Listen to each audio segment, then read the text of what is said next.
শান্তি, হাতটা দিয়ে দেখো তো বিক্রমের কপালটা, গা তো পুড়ে যাচ্ছে। ওষুধ তো দূর, আজ একটু ফ্যান ভাতও জোটাতে পারলাম না। বাবা হয়ে নিজের চোখে এসব দেখতে হচ্ছে। আহ, ওসব অলক্ষণে কথা ছাড়ো তো। শোনো, এই মাটি আমাদের দিন ফেরাবে। তুমি এমন কিছু একটা গড়ো যা আগে কেউ কখনো দেখেনি। কি গড়ব? পেটে খিদে নিয়ে হাত চলে না শান্তি। কেন চলবে না? তোমার হাতের জাদুতে এই মাটির হাঁড়িই হবে সোনার খনি। শোনো, একটা হাঁড়ির ভেতর আর একটা হাঁড়ি ঢোকানো যায় না, মাঝখানে ফাঁকা জায়গায় থাকবে বাতাস। ওই গরমে খাবার অনেকক্ষণ টকবক করবে, দেখবে মানুষ লাইন দিয়ে কিনবে।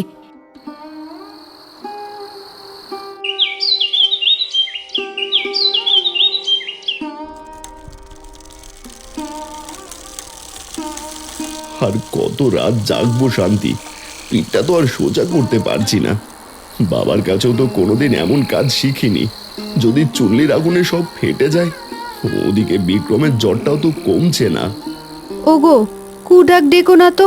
তুমি একা নও, আমি তো পাশেই আছি। ওই যে মাঝখানে ফাঁকা জায়গাটা রাখলে না, ওটাই আমাদের ভাগ্য। ওখানেই আমাদের ছেলের প্রাণ লুকিয়ে আছে। ঠিক বলেছ, এর নাম দিব অমৃতহারি। এটা শুধু মাটির দলা না শান্তি, এটাই বিক্রমের ওষুধ, আমাদের বেঁচে থাকা। মাগো, এবার অন্তত মুখ তুলে চাও। মা মুখ ফেরাবেন না, দেখো। এই রাতটা কাটলে কাল ঠিক নতুন রোদ উঠবে। আমাদের অভাবের দিন আজই শেষ। নাও, একটু জল খেয়ে নাও।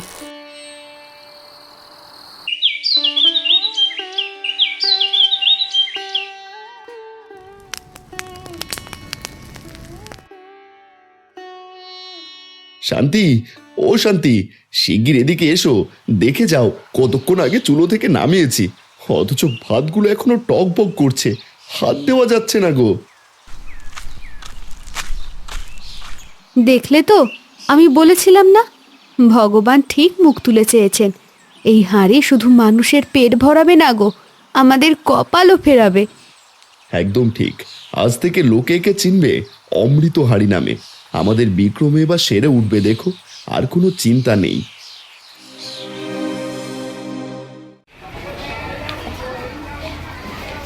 আরে ও গৌরাঙ্গ, তোমার এই হাঁড়ি তো ভেলকি দেখাচ্ছে হে। সকালে রান্না করা ডাল দুপুরেও ধোঁয়া ছড়াচ্ছে। রূপনগর কেন, এ তল্লাটে এমন কারিগরি কেউ কোনোদিন দেখেনি। এ তো পুরো জাদু।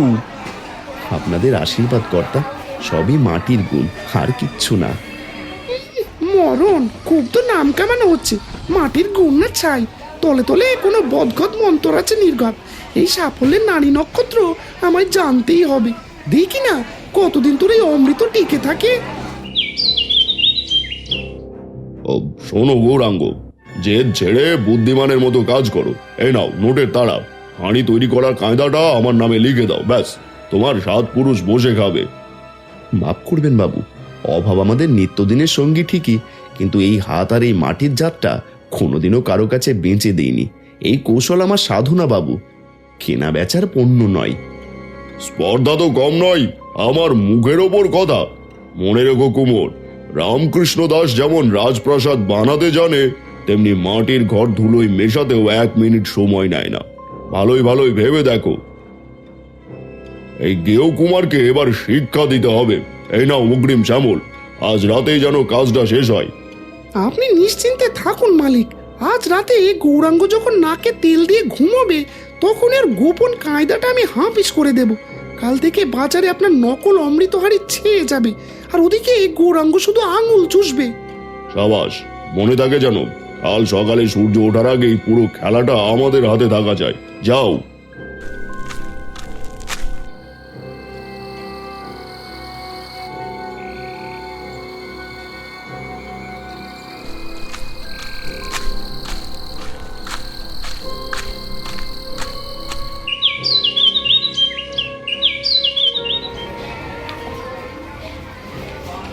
দেখলে শান্তি, সব শেষ হয়ে গেল।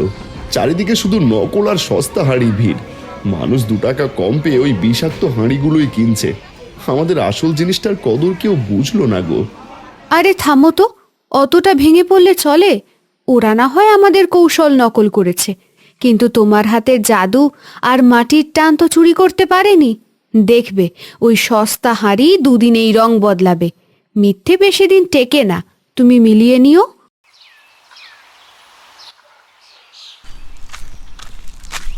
ওগো শুনছো, একটা বুদ্ধি খেলেছে মাথায়। এখন থেকে আমরা প্রতিটি হাঁড়ির নিচে একটা সই দেব। মানুষ যেন উল্টে দেখলেই বোঝে কোনটা খাঁটি আর কোনটা নকল। মাটির হাঁড়িতে আবার সই, কিন্তু কি লিখবো? কেন, আমাদের দুজনের নাম মিলিয়ে লিখে দাও, গৌ ও শাহ। যারা আসল জিনিস চেনে তারা ঠিক ওই অক্ষর কটা খুঁজে নেবে। সাবাস, একদম মোক্ষম চাল দিয়েছ। এবার দেখি রামকৃষ্ণবাবু আর কত নকল নামাতে পারেন।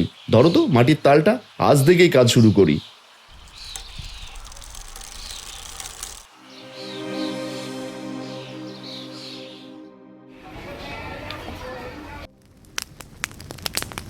ওরে বাবারে, এ কি হলো? রান্নাঘর তো ধোঁয়ায় অন্ধকার হয়ে গেল। আরে ধরো ধরো, ওই দেখো সস্তা হাঁড়িটা ফেটে একদম চৌচির। রামকৃষ্ণ দাসের দোকান থেকে আপদ কিনেছিলাম, সস্তা পেয়ে ভাবলাম কাজ হবে। এ তো সাক্ষাৎ জম। ওই পাজি শ্যামলি তো এইসব গোছিয়েছিল। এই তো শ্যামল, পালাচ্ছিস কোথায় রে বেইমানা? মানুষের জীবন নিয়ে ছিনিমিনি খেলিস? এই ধর ওকে, আজ তোকে পুলিশে দেবো। রামকৃষ্ণের দালালি আজ হাঁড়ি মাসে বের করছে। দাঁড়াও দাঁড়াও, হ্যাঁ। দেখলে তো, মিথ্যে দিয়ে গড়া হাঁড়ি বেশিক্ষণ আগুনের তাপ সইতে পারে না। যারা আমাদের গৌ ও শাহ ছাপ দেখে হাঁড়ি কিনেছিল, তাদের ঘরেই আজ আসল খুশির উৎসব। ঠিক বলেছ, মাটির জাত যারা চেনে না, মাটি তাদের ক্ষমা করে না। আজ থেকে মানুষ শুধু সস্তা জিনিস খুঁজবে না গো, খুঁজবে আমাদের সততার সেই খাঁটি গন্ধ। সত্যি। আর দেখো, আমাদের বিক্রমও আজ কেমন খিলখিল করে হাসছে। এই হাসিটাই আমাদের আসল জয় শান্তি। মাটির টানে ভালোবাসা মিশলে তা চিরকাল অমৃত হয়েই থাকে। আমাদের অভাবের রাত সত্যিই কেটে গেল।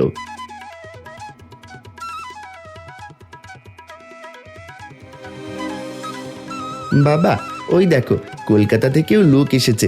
ওরা নাকি শুধু তোমার ওই গৌসা সই দেখে হাঁড়ি কিনবে। শুধু সই নয় রে বাবা, ওরা আসলে আমাদের মাটির টান আর কষ্টের দাম দিচ্ছে। এ কাজে কোনো ফন্দি নেই, আছে শুধু তোর মায়ের বুদ্ধি আর আমার হাতের সাধনা। আমি বলেছিলাম না, মিথ্যে দিয়ে গড়া ঘর একদিন ধুলোয় মিশবেই। আজ ওই রামকৃষ্ণ শ্যামলদের কেউ মনেও রাখেনি, কিন্তু তোমার হাতের জাদু আজ রূপনগরের ইতিহাস হয়ে গেল। ও গৌরাঙ্গ ভাই, একটা অমৃত হাঁড়ি দাও তো। ঘরে নতুন বউ আসছে, তোমার হাতের খাঁটি জিনিস দিয়ে রান্না শুরু করব। এতে শুধু ভাত গরম থাকে না ভাই, সংসারও সুখের হয়। এই নাও ভাই, তোমার সংসার যেন চিরকাল অমৃতের স্বাদে ভরে ওঠে। সততার ভালোবাসা থাকলে কোনো চক্রান্তই আমাদের হারাতে পারবে না।